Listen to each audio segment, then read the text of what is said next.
Good morning, I'm Brian Reagan, this is Tyler Kelly.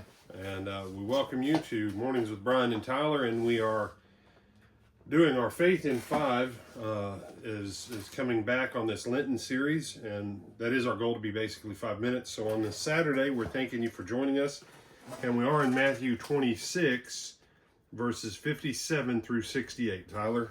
And those who had laid hold of Jesus led him away to Caiaphas the high priest, where the scribes and the elders were assembled. But Peter followed him at a distance to the high priest's courtyard, and he went in and sat with the servants to see the end. Now the chief priests, the elders, and all the council sought false testimony against Jesus to put him to death, but found none.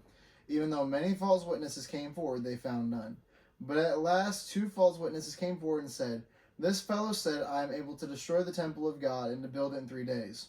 And the high priest arose and said to him, Do you answer nothing? What is it these men testify against you? But Jesus kept silent, and the high priest answered and said to him, I put you under oath by the living God. Tell us if you are the Christ, the Son of God. Jesus said to him, It is as you said. Nevertheless, I say to you, hereafter you will see the Son of Man sitting at the right hand of the power and coming on the clouds of heaven. Then the high priest tore his clothes, saying, He has spoken blasphemy. What further need do we have of witnesses? Look, now you have heard this blasphemy. What do you think? They answered and said, He is deserving of death. Then they spat in his face and beat him, and others struck him with the palms of their hands, saying, Prophesy to us, Christ, who is the one who struck you? All right, so a couple things going on here. First of all, what 2 elements of this event at Caiaphas's are actually illegal? The middle of the night and the false witnesses. Okay. So, yeah, I should have said 3. Oh, okay. What's the third one? I'm trying to remember now. Okay. Caiaphas says, do you have nothing to say? You could not compel a person to give testimony in their own case under Jewish law. That wasn't, that, oddly enough, that is where in our Constitution, the whole right to remain silent, you have a right not to incriminate yourself. Mm-hmm. It comes from the Old Testament. And you say, well, but Jesus isn't going to incriminate himself. Yeah, he is. Mm-hmm. He's going to incriminate himself, but not directly. And what Tyler said's right. It's dark. And how dark, we don't know. We know it's Caiaphas's. We know all these things. So when they start spitting on him and striking him and mocking him and all that, the room's still pretty dark. And you have to keep in mind, this is somewhere probably between about 4 in the morning and 6 in the morning that this is taking place. What else strikes you about this incident, Tyler? Mm-hmm. Other than them striking Jesus? Mm-hmm. Okay. So, the one that... Go ahead.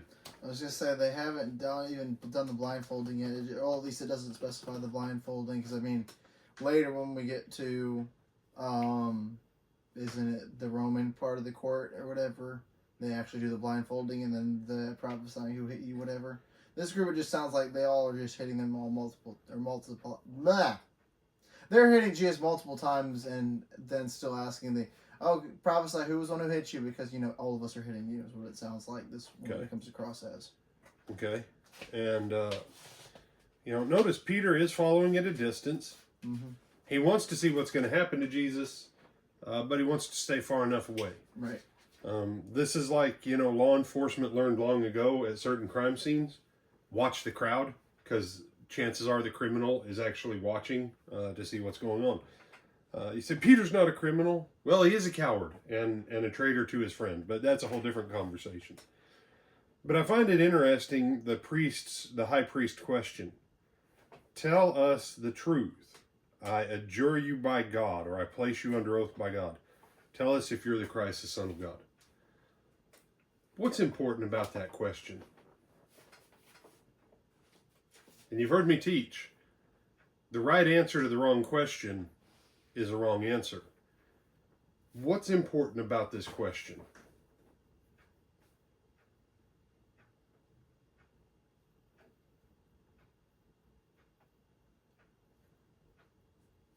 It almost seems like the high priest already knows the answer that he's looking for. Okay. And would also already know, especially if, in this particular case, Caiaphas may or may not, no, not may or may not have been, if Caiaphas was present at John's baptism. Okay.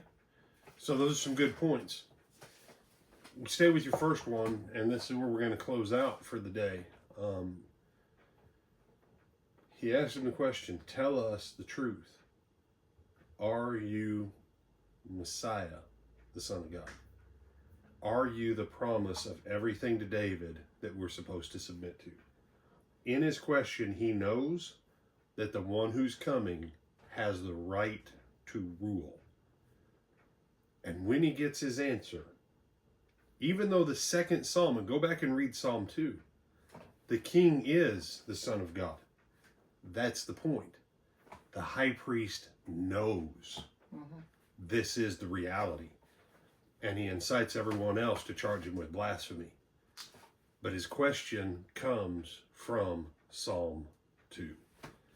And just some fascinating stuff here. Other thoughts on this passage? No, sir. All right. We want to encourage you. If you don't have a local church home, feel free to watch us on YouTube or Facebook on our live stream. And if you're part of our local Lake Butler Church of Christ, we'd like for you to show up for services at the building. And to everyone who watches us overseas and in other communities, we keep going places and someone's like, yeah, our church doesn't meet on Sunday nights, so we watch your guys' live stream. We had that happen just last week. Like, I didn't even know, man. So join us tomorrow, live stream or in person. We'd love to have you. Tell them have a great weekend, Tyler. Have a great weekend. Oh, yes, it is the weekend.